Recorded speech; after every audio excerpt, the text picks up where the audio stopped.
Aí eles foram anunciar, Lula, a criança é o Tony Blair. Aí a criança é o Fernando Henrique. Aí o Lula falou, não, a criança é o Tony Blair. Mas não dá nada. Tá tomando remédio? Antidepressivo de cachaça, assim.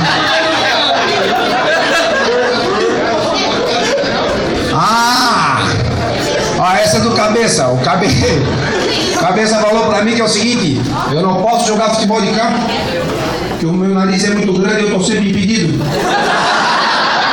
Vai te fuder, Cabeça. Porra, ele vou bem. Ele disse pra mim que eu, quando virar do lado, eu tenho que botar uma seta pra ver que eu vou virar. Loucura, né? Não, esses dias eu cheguei no parque, só tinha cara maluco, só tinha trocado mesmo pesado. Os caras estavam em cima de uma mesa de mármore, um monte de risquinho, eu passei aquele ladrão, eu não gosto dessas coisas. Eu passei pelo lado, o mais viciadinho deles olhou pra mim assim, nervoso, e falou assim, ó, tira esse cara daqui!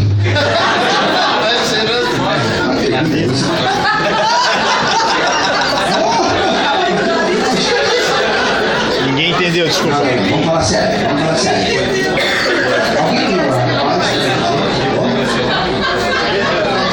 O jeito de stand-by não pode passar de uma hora, sabia disso? Não, stand-by não pode passar de uma hora. Esse dia, galera, vou dizer uma coisa pra vocês, sem brincadeira. Posso comprar uma piadinha mais forte, não? Pode ou não? Pode. Não vou contar. Então, se você me chamar de viadinho. Mas esse dia nós estávamos numa corticeira, cara, numa corticeira, diz o cara assim pra mim, ô Dalcinho, eu disse, fala querido, meu pau tá igual pro menor depois da enchente, se tu vê, tu não reconhece. Que isso, cara? Sabe aquelas veias coloridas que ficavam contando, para desse assunto, cara. Aquela parte que reclamava que a mão não fechava, que isso, cara?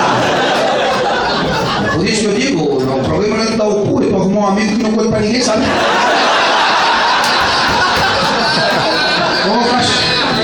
Ela veio me convidar para fazer o filme do pau dele. Olha que loucura. Assim, tu vai fazer maquiagem, direção, produção do filme do meu pau, tu aceita? Não, querido, eu aceito. Mas na primeira semana nós vamos botar a tentadura no teu cu para tu rir pro caralho, seu filho.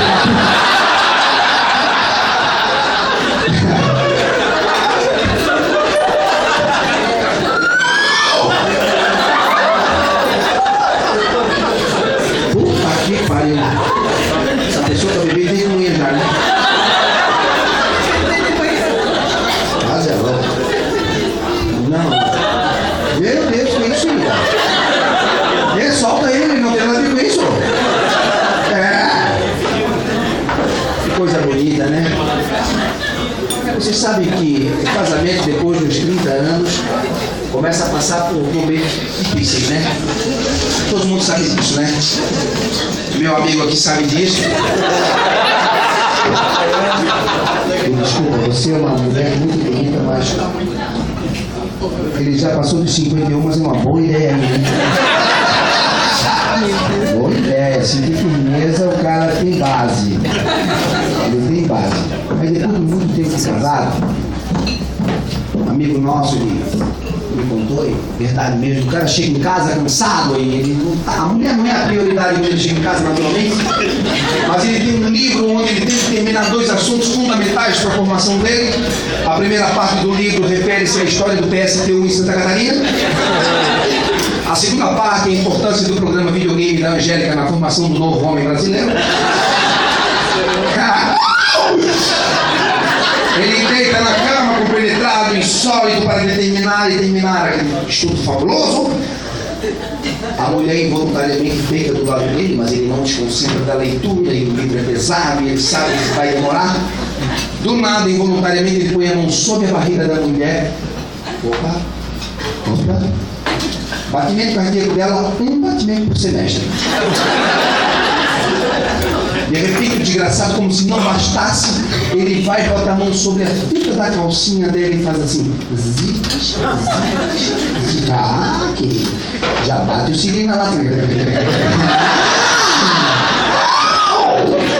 O desgraçado, como se não bastasse, ele bota a mão por dentro da calcinha, corre o bombrilzinho todinho e bota o dedo lá onde vocês estão pensando. Ah, querido, mexe tudo. Ele tira o dedo e ó.